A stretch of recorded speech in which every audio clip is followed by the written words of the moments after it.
Bienvenue sur Agora. Les profondeurs marines représentent l'un des derniers grands mystères de notre planète, des vastes étendues encore largement inexplorées qui abritent une diversité stupéfiante de créatures. De l'obscurité des abysses aux eaux gelées des régions polaires, ces environnements extrêmes sont le foyer de formes de vie aussi étranges que fascinantes. Cet épisode explore la richesse et la variété des habitants des fonds marins de la Terre, plongeant dans les profondeurs pour découvrir des créatures qui défient notre imagination et élargissent notre compréhension de la vie sur Terre. Des abysses abyssaux aux écosystèmes hydrothermaux, en passant par les récifs coralliens et les plaines abyssales, nous explorerons les habitats uniques où ces êtres évoluent, ainsi que les adaptations extraordinaires qui leur permettent de prospérer dans des conditions souvent extrêmes. De la découverte de nouvelles espèces à la compréhension de leur rôle crucial dans l'équilibre écologique des océans, cette vidéo offre un aperçu captivant de la diversité et de la complexité des habitants des fonds marins de notre planète. Soyez prêts, un voyage captivant dans cet univers nous permettra de démêler les mystères jusqu'ici bien gardés. Regardez jusqu'à la fin pour découvrir de quoi il s'agit. Qui est Joe Rogan ? Joe Rogan est un personnage assez polymorphe, principalement connu pour ses multiples rôles dans les médias et divertissements contemporains. Voici un aperçu de ses diverses activités et contributions dans le monde scientifique. Rogan est surtout célèbre pour son podcast, The Joe Rogan Experience, qui a débuté en 2009.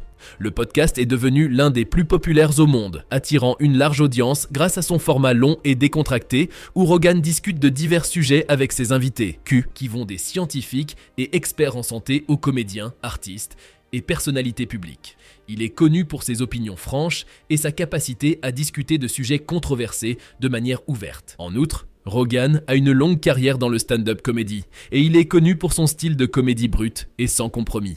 Ses spectacles abordent souvent des sujets controversés et il est reconnu pour sa capacité à captiver le public avec son énergie et son humour incisif. Rogan est également un commentateur de sport de combat, en particulier pour l'Ultimate Fighting Championship, UFC. Son expertise dans le MMA et son style de commentateur franc et passionné en ont fait une figure emblématique de ce sport. Par ailleurs, Rogan a également joué dans plusieurs films et séries télévisées, bien que sa carrière d'acteur ne soit pas aussi marquante que ses autres activités. Il a notamment joué dans des films tels que The Zookeeper, Here Comes the Boom et Jay and Silent Bob Strike Back. Rogan est connu pour exprimer ses opinions politiques et sociales, bien que ses positions soient souvent difficiles à catégoriser dans un seul camp.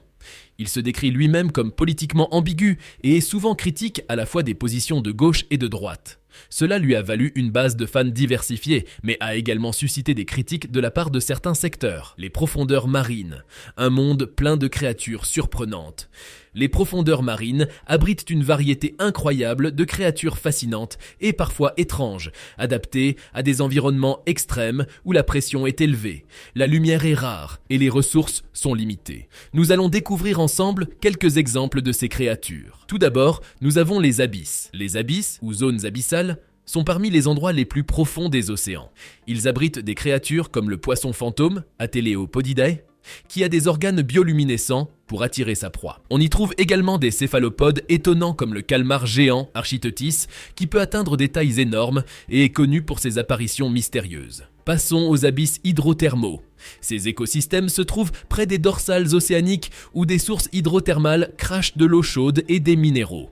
Des créatures uniques, telles que les vers tubulaires géants, dits Riftia pachyptila, vivent dans ces environnements extrêmes, se nourrissant des bactéries qui prolifèrent autour des cheminées hydrothermales. Et si on s'intéressait aux poissons des grands fonds ? Allez, vous n'êtes pas sans savoir que les poissons des grands fonds, comme le poisson ogre ou l'ophiiforme, utilisent souvent des tactiques de chasse inhabituelles, comme des leurres lumineux ou des mâchoires extensibles pour attraper leur proie dans les ténèbres des profondeurs. En outre, les fonds marins sont remplis d'invertébrés abyssaux. Les créatures invertébrées des profondeurs comprennent une variété d'espèces uniques, comme les holothuries des abysses, des échinodermes qui filtrent les sédiments pour se nourrir. Il y a aussi des éponges géantes et des coraux noirs qui se développent dans les eaux froides et sombres. D'autres espèces comme le requin lutin, encore appelé Mitsukurina houstoni, vivent dans les eaux profondes. Ils sont adaptés à ces environnements sombres et froids et ont des caractéristiques physiques distinctes comme un long museau et des dents pointues. Ces exemples ne représentent qu'une petite fraction de la diversité des créatures qui habitent les profondeurs marines.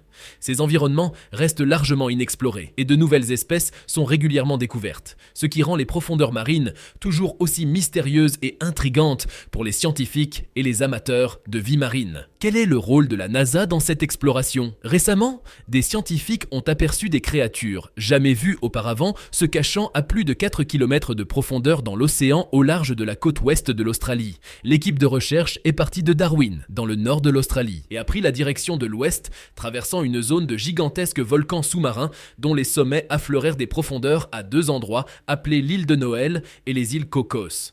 L'équipe a ensuite fait demi-tour, terminant le tour à Fremantle, sur la côte sud-ouest de l'Australie. Ils ont utilisé des caméras spécialement conçues pour résister aux pressions immenses des profondeurs de l'océan. Les caméras sont descendues de plus de 3 miles, traversant une couche entre 183 et 914 mètres, connue sous le nom de zone crépusculaire, puis descendant dans les profondeurs sombres et inquiétantes en dessous. L'équipe a découvert des centaines d'espèces précédemment non identifiées lors de leur expédition. L'une d'entre elles, une anguille aveugle encore sans nom, a une peau gélatineuse lâche qui lui donne l'air d'avoir pu provenir du nez qui coule d'un bambin ou de la poitrine d'un astronaute, comme dans le film Alien. Plus étrange encore, elle donne naissance à des petits vivants au lieu de pondre des œufs. Ce n'est qu'une des centaines de nouvelles espèces identifiées par l'équipe, à la fois dans les profondeurs de l'océan et dans la zone crépusculaire. Une autre créature qui a stupéfié les scientifiques a été surnommée le poisson tripode, qui se tient sur 3 longues nageoires qui ressemblent aux jambes d'un trépied. Les poissons tripodes sont hermaphrodites, ce qui signifie qu'ils ont à la fois des organes reproducteurs mâles et femelles, tous deux parfaitement fonctionnels. Ainsi, bien qu'ils ne puissent pas se reproduire avec eux-mêmes, n'importe quel poisson tripode peut se reproduire avec n'importe quel autre poisson tripode. Un tour évolutif qui pourrait faire rougir Darwin. D'autres découvertes sauvages en haute mer ont inclus ce qui pourrait être l'animal le plus long du monde, une sorte de méduse filamenteuse apparentée à la physalie appelée siphonophore, qui a des cordes qui s'étirent et spiralent sur plus de 46 mètres, plus longue qu'une baleine bleue. Le siphonophore a été trouvé à plus de 2000 pieds de profondeur dans un canyon sous-marin au large de la côte ouest de l'Australie. Il semble que les animaux des eaux australiennes soient aussi étranges que ceux sur sa masse terrestre. Au début de l'exploration du fond, tant de nouvelles créatures stérifiantes, aux crocs acérés, luminescentes et abyssales sont découvertes année après année, et il y en aura certainement plus identifiées à l'avenir, car pas moins de 80% des océans de la Terre n'ont pas encore été explorés. Nous en savons plus sur les surfaces de notre Lune et de Mars que sur ce qui se cache dans les eaux qui recouvrent 70% de la surface de la Terre. Joe Rogan, le comique, commentateur et animateur de l'un des podcasts les plus populaires au monde, a exprimé son étonnement devant le potentiel fou de ces profondeurs inexplorées, appelant l'océan une grande et belle soupe de monstres, et les scientifiques semblent être d'accord, et apparemment aussi la NASA. Mais la NASA est plus intéressée par ce qui se passe encore plus profondément sous la surface, dans des conditions qui pourraient imiter celles sur d'autres planètes. La NASA s'est récemment associée à l'Institut océanographique de Woods Hole pour explorer les tranchées de la zone de Huddle, la plupart étant dans l'anneau de feu du Pacifique, où les plaques tectoniques se rencontrent et créent des gouffres profonds dans le fond marin. Le plus profond, la fosse des Mariannes, descend presque 7 km sous le niveau de la mer pour atteindre les profondeurs de la zone de Huddle, nommée d'après Hadès, le dieu grec des enfers. La NASA est en train de construire un véhicule télécommandé nommé Orpheus, qui possède une technologie de navigation similaire à celle du rover Perseverance de Mars. Il tentera de cartographier le paysage marin presque alien de ces profondes tranchées océaniques et le potentiel de vie là-bas. Ce n'est pas la première fois que les scientifiques essaient d'envoyer un véhicule dans les enfers. En 2014, des scientifiques de l'Institut océanographique de Woods Hole ont envoyé un véhicule appelé Nerus à 6,2 miles de profondeur dans la fosse chromatique près de la Nouvelle-Zélande.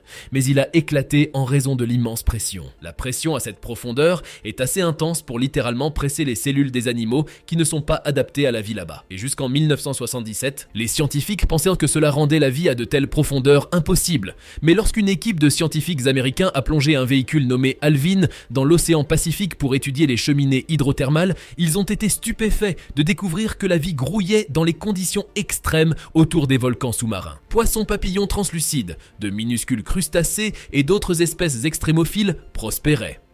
Les scientifiques qui étudièrent les organismes découvriront plus tard que ces créatures possèdent des enzymes spéciaux appelés piézolites qui aident à renforcer les membranes cellulaires pour les protéger de l'écrasement sous les pressions extrêmes. Cette découverte a conduit à l'une des théories les plus largement acceptées sur les origines de la vie sur Terre, selon laquelle elle aurait jailli des conditions extrêmes autour de ces cheminées hydrothermales, au fond de l'océan, où les organismes n'ont pas besoin de lumière solaire mais se nourrissent plutôt de la soupe chimique rejetée par le plancher océanique. La vie pourrait littéralement provenir des enfers. La zone de Huddle est considérée comme un assez bon miroir terrestre de ce qui se passe sous les eaux glacées de la lune de Jupiter, Europe.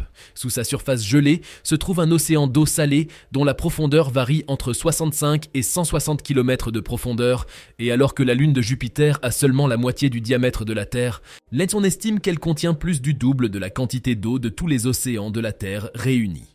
Mais développer un véhicule qui peut supporter la pression à 65 km de profondeur sera une tâche difficile. Nous sommes juste en train de découvrir comment en construire un qui peut résister aux pressions à 10 km de profondeur, après tout. Mais les efforts pour explorer la zone de Huddle de la Terre seront des étapes importantes pour éventuellement explorer l'énorme océan d'Europe. Orpheus, le véhicule en cours de construction par la NASA pour plonger dans la zone de Huddle, devra supporter non seulement une pression intense, mais aussi des fluctuations de température folles, car alors que l'eau là-bas est juste au-dessus de la congélation, les températures près des cheminées hydrothermales peuvent atteindre près de 700 degrés Fahrenheit, soit environ 371 degrés Celsius. Les ingénieurs construisent le véhicule de mer profonde avec un type spécial de mousse qui contient des sphères de verre microscopiques qui, espérons-le, lui donneront une protection et éviteront ce qui est arrivé au Néréus en 2014. Pour les scientifiques de la NASA, comprendre nos océans peut également avoir des implications anthropologiques.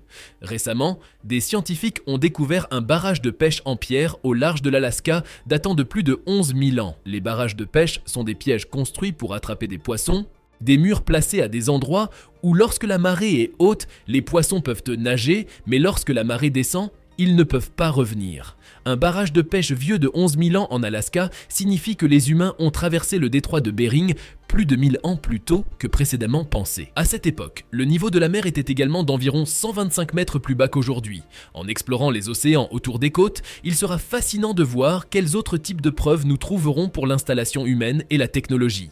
En 2017, la NASA a également lancé un programme appelé la science et l'exploration biogéochimique systématique sous-marine analogie, un nom encombrant avec l'acronyme plus conscient et approprié de SUBSEA. L'objectif de SUBSEA est de réunir les domaines de l'exploration spatiale et océanique.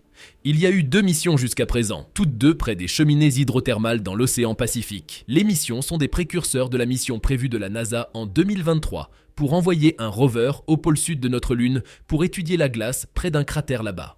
Alors que l'objectif d'envoyer un rover dans les profondeurs d'Europe peut être encore loin, ces missions sont des étapes importantes vers la compréhension de la logistique de comment y parvenir. Le mot de fin. On arrive à la fin de cet épisode. Merci d'être resté jusque-là. Si vous avez aimé la vidéo, n'oubliez pas de la liker, de la partager et si vous êtes nouveau sur la chaîne, activez la cloche de notification pour ne pas rater nos prochaines publications. À très bientôt pour un palpitant décryptage de l'actualité scientifique. À très bientôt pour un palpitant décryptage de l'actualité scientifique.